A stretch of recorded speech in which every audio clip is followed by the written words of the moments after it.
आज के इस कार्यक्रम की अध्यक्षता कर रहे माननीय अध्यक्ष महोदय जी और ग्रेटर नोएडा से हमारे बीच में उपस्थित हुए राजधानी सभा के राष्ट्रीय अध्यक्ष शास्त्रार्थ महारथी आदरणीय श्री महेंद्र सिंह आर्य जी, उन्हीं के साथ में ग्रेटर नोएडा से हमारे बीच में उपस्थित हैं भामाशाह की और भीष्म की उपाधि से सम्मानित, जिनके खड़े हो जाने मात्र से बड़े बड़े आयोजन सफल हो जाते हैं, ऐसे हमारे बीच में आदरणीय बाबा रामेश्वर सरपंच जी और मेरे साथ में बिजनौर से स्वास्थ्य का साथ न देते हुए उपस्थित हुए आदरणीय महात्मा कल्याण जी, मंच पर हमारे सभी सम्मानित विद्वत मंडल, अन्य सभी विद्वान, राजधानी सभा के सभी पदाधिकारीगण, आर्य समाज के सभी जिला और स्थानीय पदाधिकारीगण, सभी धर्म प्रेमी सज्जन, मातृशक्ति का प्रतिनिधित्व कर रही है हमारी माता जी। बहुत सुंदर विषय रखा है। मैं आदरणीय सौरभ जी ने बहुत बढ़िया बात कही है। मैं देख रहा हूँ ये चूंकि आर्य समाज की जो सभा होती है विद्वानों की सभा होती है और एक एक व्यक्ति इतना बड़ा विद्वान है, उसको आप घंटों बोलने के लिए बोल सकते हैं तो बोल सकता है। विषय दिया गया सौरभ जी की तरफ से कि ये कार्यक्रम जो हम लेके चल रहे हैं सफलता कैसे मिले और ये जो विषय है ये क्यों है, तो मैं कुछ चीजें आपके बीच में रखूंगा जो 5-7 मिनट मुझे दी, उसके आगे नहीं जाऊंगा। मैं पूछ लिया सौरभ जी से अनुमति में चाहता हूँ, आप लोग थोड़ा सा ध्यान देंगे तो आपकी पूरी बात समझ में आएगी। मेरी बात हुई आदरणीय परसों अध्यक्ष जी से, तो शाम को परसों मैंने ये पूछा कि क्या क्या कैसे रहेगा, तो उन्होंने कुछ मोटी मोटी बातें मुझे बताई, वो मेरे मस्तिष्क में मैं आपके बीच में रख रहा हूँ। सबसे पहली बात तो ये है कि जब कोई आयोजन हम कर रहे हैं, कोई यात्रा निकाले तो सफल हो कैसे होंगे, तो इसको आप आपके परिवार की गांव के झगड़े की तरह से ले लीजिए। आप झगड़े में सफल कैसे होते हैं? क्या आप अकेले किसी से लड़ सकते हैं? जिससे आप लड़ रहे हैं बहुत बड़ी ताकत है। तो सबसे पहली बात यह है, अगर आपको ये लड़ाई लड़नी है तो अपनी संख्या बढ़ानी पड़ेगी और संख्या बढ़ानी पड़ेगी तो संख्या बढ़ेगी कैसे? सामने वाले को संतुष्ट करना पड़ेगा। आपके पास में केवल 5 दिन बचे हुए, छठे दिन आपको वहां पर जंतर मंतर पर उपस्थित होना है। कई बार महात्मा कल्याण जी के साथ में जंतर मंतर पर जाने का अवसर मिला, बहुत सारे संगठनों में बड़ी लड़ाइयों में हम लोग उपस्थित रहे। थोड़ी सी अवस्था से इन सब चीजों को मैंने देखा। तो मैं आपको कहना चाहूंगा कि अगर आपको लड़ाई लड़नी है, अपनी संख्या बढ़ानी है, तो संख्या बढ़ाने के लिए जो और जन सामान्यों को अपने पक्ष में करना पड़ेगा। आपने देखा होगा गांव में जब 2 लोगों में झगड़ा हो तो एक व्यक्ति कहता है, अरे यार मेरे को तो गाली दी, कोई बात नहीं, पर तुझे नहीं गाली दे रहा था। वो होता है कि नहीं? तो जब आपने वो छेड़ दी लड़ाई आसपास में सबको, अच्छा मुझे भी बोला, बोले आके हम तेरे साथ हैं, तू चल, पीछे से साथ खड़े थे। मुझे ऐसा लगता है ये जो हम लेकर के विषय चले हैं, ये विषय केवल आर्य समाज का नहीं है। आर्य समाज विषयों को निर्धारित करने वाली संस्था है, जबकि ये पूरे देश के संरक्षण करने का काम है, पूरे देश को बचाना है। हम ये नहीं चाहते कि इससे केवल आर्य समाज के कुछ लोग हैं जिन्होंने इस चीज को मोटो को तैयार किया, जिन्होंने इस लड़ाई के लिए कैसे मुहिम तैयार की जाए, किन लोगों की चीजों का रखा जाए, वो आर्य समाज के लोगों ने बुद्धिमानी पूर्वक उन चीजों को रख लिया। लेकिन ये केवल आर्य समाज का नहीं है। आर्य समाज तो इतना ताकतवर है, किसी की माता जी ने दुग्धपान नहीं कराया तो कहीं से शास्त्रार्थ कर ले, वो आर्य समाज को हानि पहुंचा दे। आर्य समाज सक्षम है। बस लड़ाई इस बात की है कि आर्य समाज अपने राष्ट्र का और धर्म का अपमान और हानि होते देखना नहीं चाहता, इसलिए हम लड़ाई लड़ रहे हैं। और मैं आप लोगों से कहना चाहूंगा कि लड़ाई को कैसे हम इसको मूर्त रूप दे सकते हैं। तो एक बात बहुत ध्यान से सुनिएगा, मेरी जो विषय आदरणीय आर्य जी और आप सब लोगों ने निश्चित करके रखे, जो कि मैं राजधानी सभा का आंतरिक किसी भी पद पर नहीं हूं, मेरे से कहा भी गया था, बाबा जी से मैंने हाथ जोड़ लिए थे, क्योंकि एक शुद्धि का बहुत बड़े स्तर पर कार्य हम लोग कर रहे हैं। अब तक 65,000 से ज्यादा शुद्धियां हम लोगों ने की जो घरवाल से हुई और 96 से ज्यादा गाँव में शुद्धि की।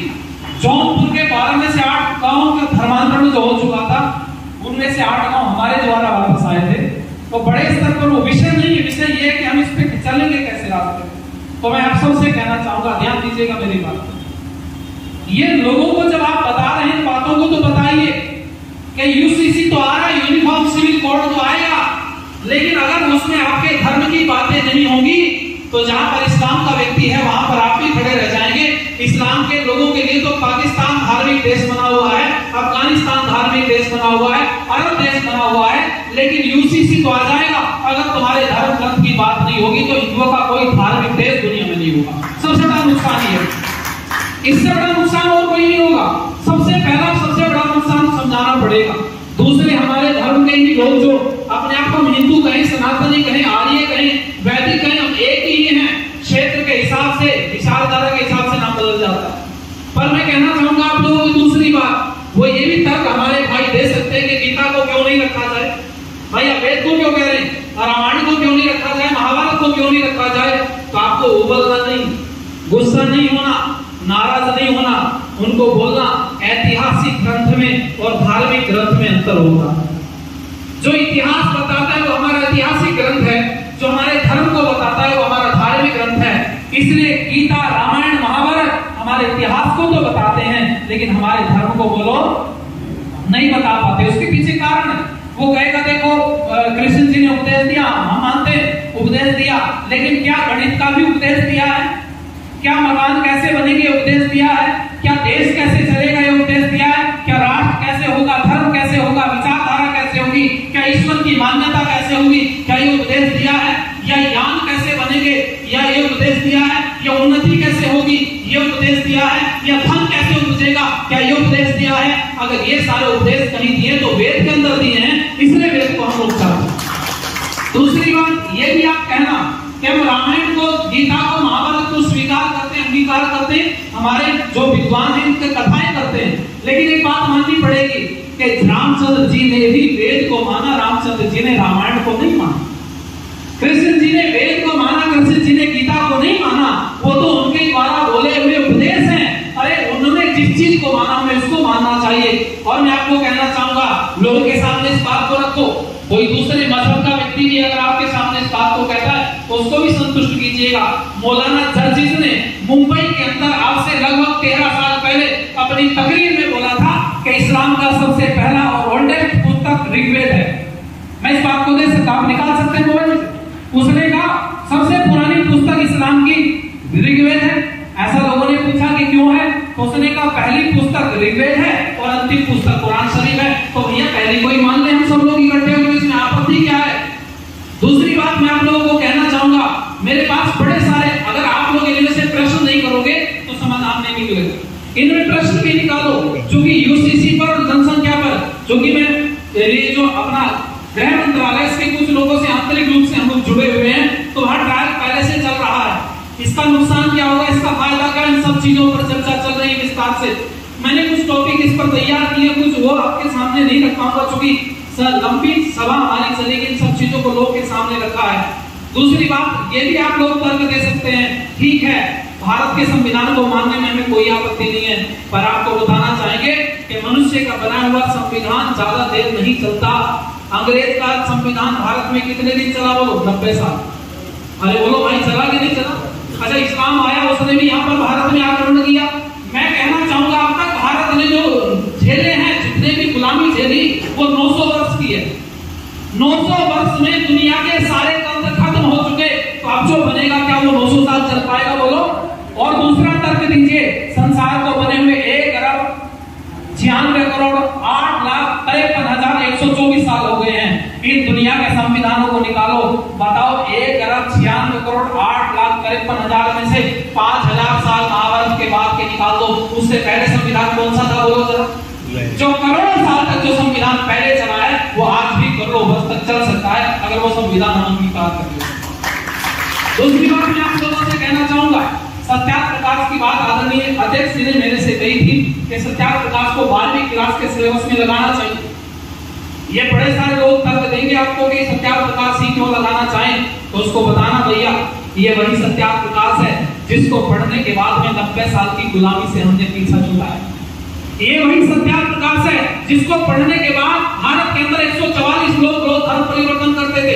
1875 का आंकड़ा मेरे पास है, मैं भी लगभग मेरी 100 डिबेट पूरी हो चुकी है टीवी में, और सीरियल से वो कल से डालनी हम लोगों ने शुरू की है।